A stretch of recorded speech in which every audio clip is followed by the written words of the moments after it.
Quotes word کے محترم ناظرین السلام علیکم۔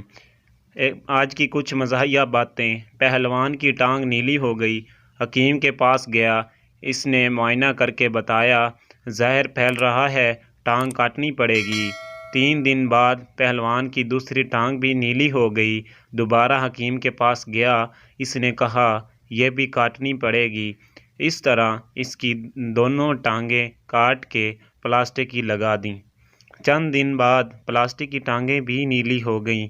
وہ دوبارہ حکیم کے پاس پہنچا، اس نے معائنہ کیا اور کہا اب سمجھ آئی، پریشان ہونے کی ضرورت نہیں، تمہاری دھوتی کا رنگ اتر رہا ہے۔